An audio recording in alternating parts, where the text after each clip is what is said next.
Olá pessoal, sejam bem-vindos ao nosso grupo de estudos do livro A Gênese, os Milagres e as Predições segundo o Espiritismo, do nosso queridíssimo Allan Kardec.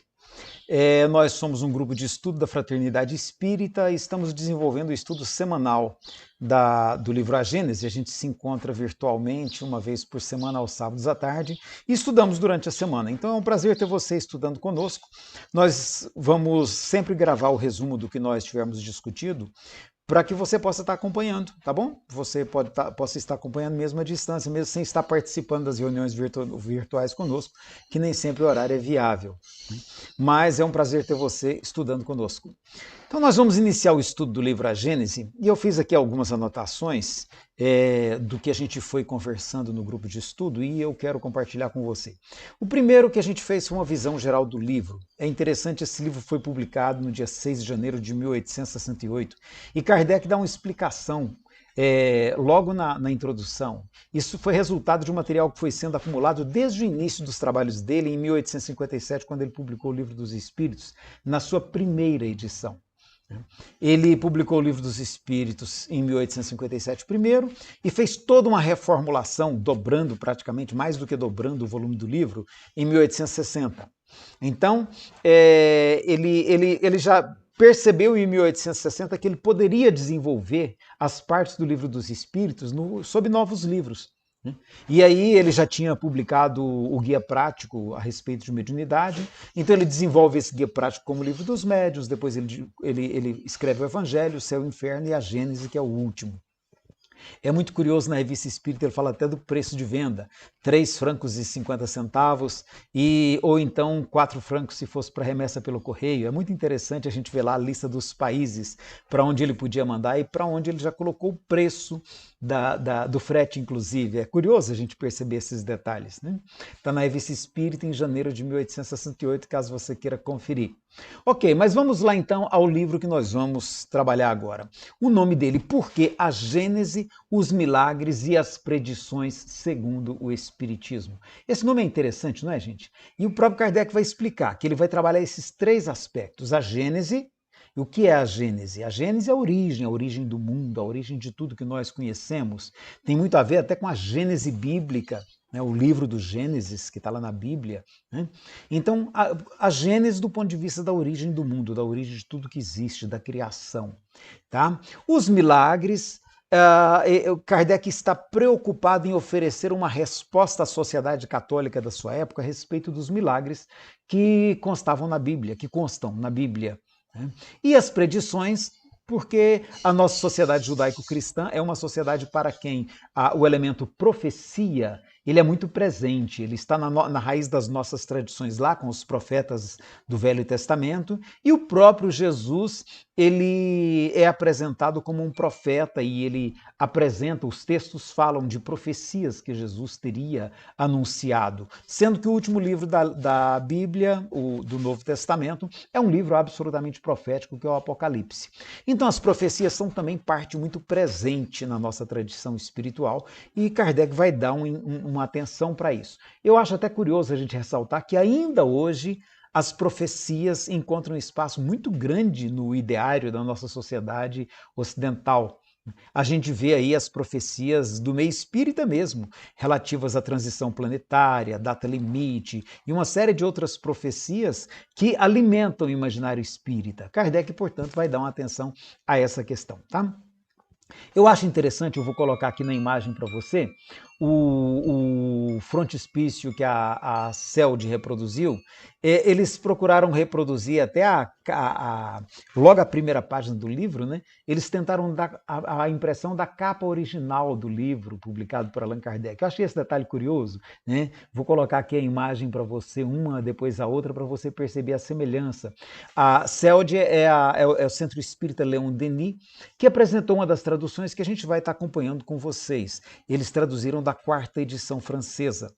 E nós vamos estudar também a partir da 5ª edição francesa, tá? Que é a tradução adotada pela Federação Espírita Brasileira, feita pelo Evandro Noleto. É uma tradução de muito boa qualidade e ele teve a preocupação de preservar os textos, a originalidade dos textos. Então é uma produção que vale a pena e nós vamos trabalhar com ela. Dá uma olhadinha aí no índice para a gente estar percebendo, né, o conteúdo que vai ser trabalhado nesse livro. Kardec vai começar por discutir o caráter da revelação espírita, e aí a gente vai dar uma atenção especial para essa palavra revelação. Ele vai fazer um estudo mais aprofundado sobre o assunto Deus, com o qual ele abre o livro dos Espíritos.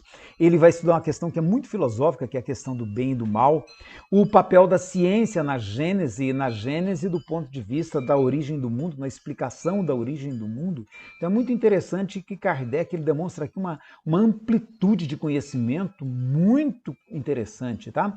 E não é para menos, ele era autor, ele era escritor de livros didáticos. Portanto, ele pesquisava muito para escrever seus próprios livros e escrevia livros para ensino fundamental. Portanto, ele teria que apresentar um conhecimento bem sistematizado. E ensino fundamental naquela época não era o nosso ensino fundamental hoje, ele estendia até a adolescência. Então ele vai discutir os antigos e modernos sistemas do mundo pelas teorias que existiam na época dele, e aí tem o capítulo 6, Uranografia Geral, que é um tratado de astronomia. Uranografia naquele tempo é o que nós entendemos hoje como astronomia, um verdadeiro tratado de astronomia. Aí nós vamos ver lá na frente, tem alguns dados muito curiosos nesse capítulo. Ele vai analisar um esboço geológico da Terra, também pelos recursos que existiam na época, né, pelas estimativas que eram feitas na época, algumas teorias sobre a formação da Terra, as revoluções do globo, a gênese orgânica, a origem da vida. Olha como Kardec vai da astronomia à física, à biologia. Muito interessante como ele passeia por todas as áreas do conhecimento, né? A gênese orgânica e depois a gênese espiritual e a gênese mosaica. Na segunda parte do livro, ele vai trabalhar os milagres segundo o Espiritismo, e ele vai procurar, então, estabelecer um olhar científico sobre a questão dos milagres, sobretudo os milagres relatados na Bíblia, tá? Porque a Bíblia era um livro que tinha muita importância. Ele vai fazer uma abordagem a respeito dos fluidos, de acordo com o que existia na época de teoria. Havia uma ênfase muito grande nas teorias dos fluidos que estavam sendo estudados na área da física, da química, tá? E ele vai analisar os milagres do Evangelho, tem todo um... Vale a pena dar uma passeada pelo índice aí, né? É muito interessante. Eu gosto muito de começar a ler um livro pelo índice, porque a gente tem uma ideia geral do que o autor está pretendendo analisar. E por último vai ter a terceira parte, que são as predições segundo o Espiritismo, onde ele vai analisar a teoria da presciência, tá? Que seria da possibilidade de a gente antever os acontecimentos, né? Os espíritos podem antever os acontecimentos, os médiuns, como é que é isso? E aí ele vai discutir as predições do Evangelho e vai trazer um último capítulo que é muito interessante, que chama Os Tempos São Chegados. Dá até vontade de antecipar essas discussões, porque a discussão é muito interessante, é muito rica. Mas Kardec vai, portanto, terminar o livro dele com uma espécie de antevisão de um momento de transformação que a Terra estaria vivendo, que já teria começado, ele imaginava mais ou menos uns 100 anos antes daquele momento que eles estavam vivendo e que se prolongaria para o futuro. Nós vamos conversar isso no momento oportuno, porque é muito interessante. Então, é gostoso ver toda essa intenção de Allan Kardec abordar essa extensão toda de conhecimento e, sobretudo, trazendo isso para uma abordagem científica, que era a intenção dele. O que Kardec pretendia, e é o que ele fez, foi pegar a ciência do seu tempo e agregar as explicações da vida, do mundo, da nossa condição humana, o olhar espiritual que a doutrina espírita apresentava. Então é muito interessante perceber esse detalhe. E aí nós vamos tomar como ponto de partida para compreender essa abordagem de Kardec, entender um pouco a respeito da Bíblia. O que é a Bíblia, né? A Bíblia é o livro que registra as tradições da nossa sociedade judaico-cristã. Né? Do judaísmo na Torá, nos primeiros livros de Moisés, e aí segue depois com a tradição judaica para o Velho Testamento, com os profetas, os reis, né? E depois agrega-se o Novo Testamento. Então é muito interessante que, como nós somos parte da sociedade judaico-cristã ocidental, esse livro teve e continua tendo muita importância para a nossa tradição espiritual. Na época de Kardec, essa importância era ainda maior do que hoje. Entendia-se que a Bíblia era um repositório da história da humanidade. Tá? Na época de Allan Kardec não se tinha a visão que a gente tem hoje dos povos da China, da Índia, onde tem ali metade da população do planeta, só ali naquele pedacinho. Então, existia assim, uma ênfase muito grande no texto bíblico, porque se não tinha muita percepção dessas outras sociedades.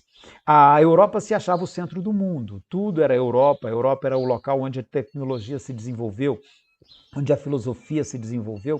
Então a Europa se entendia como o centro do mundo. Tá? É muito interessante a gente perceber isso, e aí a Bíblia Sagrada, embora a sua origem fosse ali do Oriente Médio, da região da Palestina, mas onde a igreja realmente conseguiu consolidar o seu espaço foi na Europa.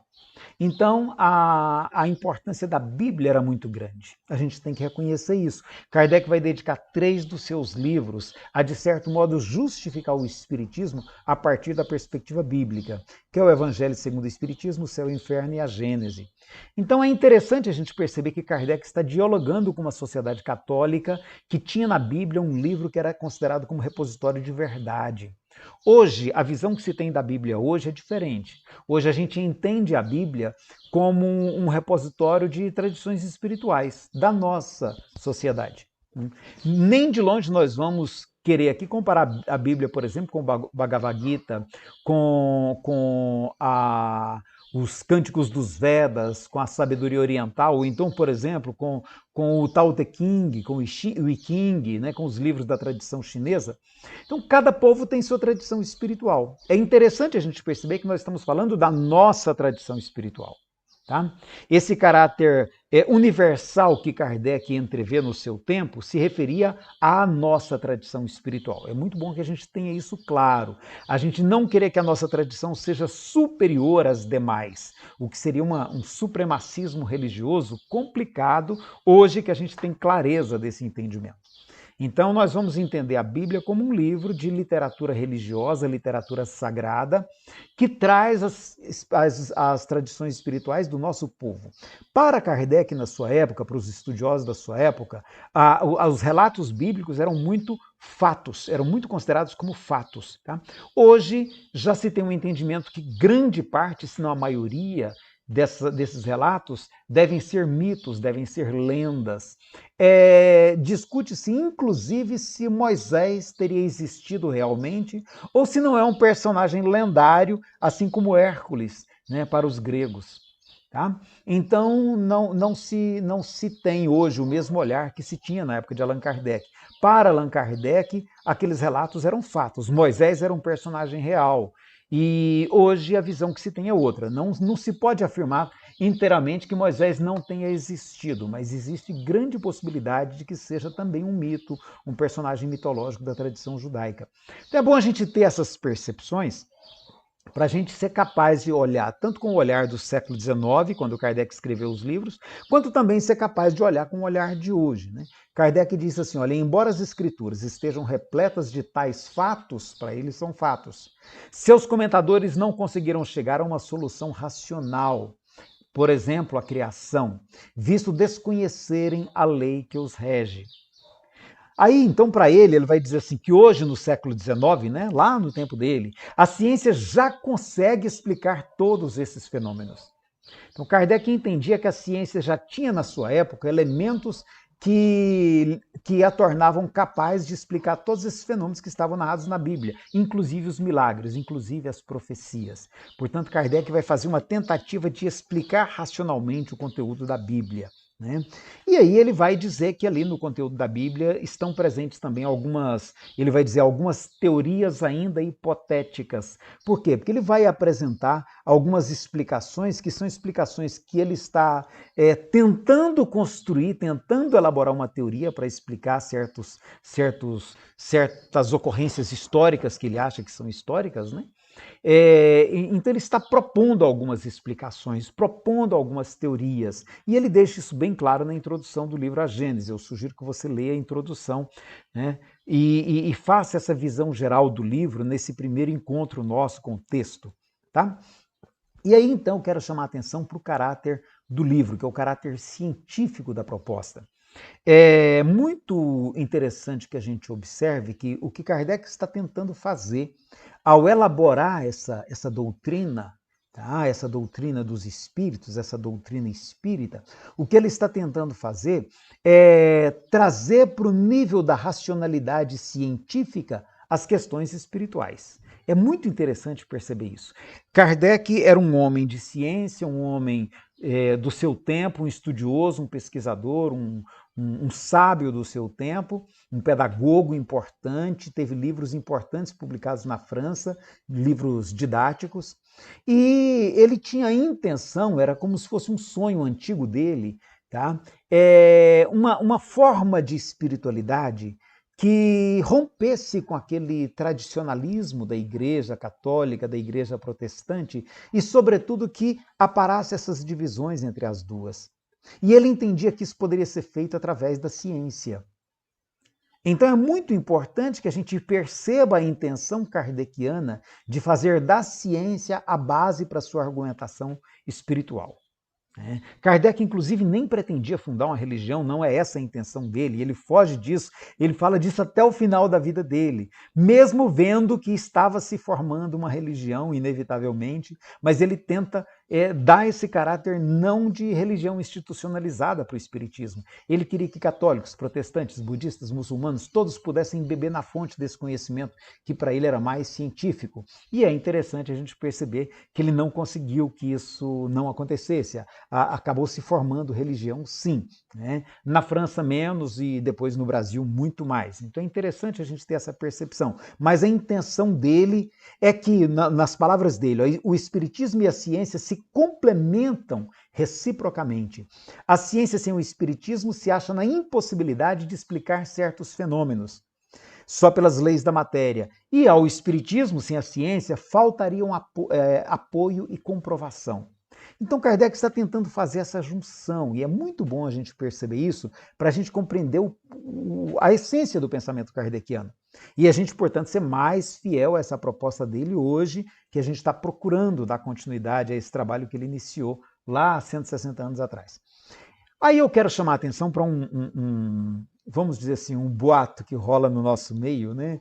Um bafafá, uma discussão que rolou aí muito interessante, que foi uma denúncia de que alguém, em particular Leymarie, teria adulterado a Gênese para excluir certas abordagens que Kardec tinha feito e que eram da discordância de algumas das pessoas da época e que fizeram essa adulteração retirando essas partes. É muito interessante quando essa discussão tomou corpo, e eu tomei conhecimento dela, eu não tinha conhecimento até um certo tempo, eu fui comparar as duas edições e não achava motivos que justificassem essa suspeita de adulteração. Porque o texto não apresentava prejuízo para a ideia. E eu comparei o capítulo 1, o 10, o 15, e principalmente o 15, eu dei uma atenção maior para aquela discussão do corpo fluídico de Jesus, porque ali estaria o cerne da questão, e não haviam alterações que justificassem essa suspeita. E essa discussão veio caminhando. Então, assim, a gente tinha de um lado as pessoas que achavam que poderia não ter nada a ver, que poderiam ser realmente alterações propostas por Kardec, e tinha pessoas que achavam que não, que absurdo, foram feitas sem a autorização de Kardec para retirar certos aspectos do livro. E essa discussão se arrastou até o ano passado, quando um pesquisador espírita importante da nossa atualidade, da área de história, o Carlos Sete, lá do CSA e do Espiritismo, ele conseguiu rastrear uma publicação que ele achou da 5ª edição e foi até a fonte onde ele verificou que realmente o registro dessa publicação foi feito por Allan Kardec quando em vida, tá? E ela começou a ser impressa quando ele ainda estava em vida, e ela só foi concluída depois. Os procedimentos naquela época eram bem mais difíceis que hoje, né? Então, ele conseguiu identificar que realmente a quinta edição, que é essa que a Federação Espírita Brasileira trabalha com a tradução do Evandro Noleto, que é moderna, que eu gosto, eu em particular acho boa, muito boa a tradução dele. Então, tirou-se aquele receio que a gente estava de estar vendo uma tradução que seria adulterada, né? A gente pode ler hoje com tranquilidade essa versão do Evandro Noleto, a quinta edição traduzida pela Federação Espírita Brasileira, porque ela é sim são alterações legítimas promovidas pelo próprio professor Hippolyte Lyon, Allan Kardec. Então achei muito interessante que a gente tenha chegado a um consenso nesse sentido. Mesmo assim, nós vamos usar em paralelo a quarta edição, tá? Uma tradução da quarta edição do Centro Espírita Leon Denis, porque ela é recheada de notas de rodapé, notas explicativas e revisão do ponto de vista do conteúdo científico que eles pediram uma pessoa que é da área da ciência hoje para estar fazendo esse paralelo da ciência daquela época com a ciência de hoje. Então ele traz algumas explicações muito interessantes para a gente contextualizar a obra de Kardec com o tempo de hoje, tá? Para a gente situar lá no século XIX e entender como que isso repercute hoje. Então é muito interessante, eu recomendo a você. As duas você consegue, tanto na FEB quanto na CELD, em PDF, se você quiser acompanhar, tá? E você consegue elas em PDF para você estar fazendo esse paralelo. É bem mais fácil de trabalhar. Então nós vamos usar tanto a quarta edição quanto a quinta edição, onde uma for mais interessante, onde a outra for mais interessante, usando as notas de rodapé para a gente ter um estudo muito gostoso. Esperamos ter você ao longo de todo esse período que nós vamos estar estudando. Vai ser praticamente um capítulo por semana, salvo algumas situações em que vai ser necessário dividir, tá? Mas será um prazer ter você conosco. Vai postando seus comentários aí para a gente poder estar norteando pelo que vocês vão dizendo e estar achando o melhor caminho. No nosso próximo encontro, no nosso próximo vídeo vai ser, portanto, sobre o capítulo 1 já, tá bom? Sobre o capítulo 1. E nós estaremos postando sempre após a realização dos nossos estudos no sábado na Fraternidade Espírita. Provavelmente no domingo, segunda-feira, a gente já vai estar postando aqui para você o resumo com comentário, tá bom? Muito obrigado por ter estado conosco, foi um prazer, um grande abraço a todo mundo, Deus nos abençoe nessa jornada que nós estamos começando.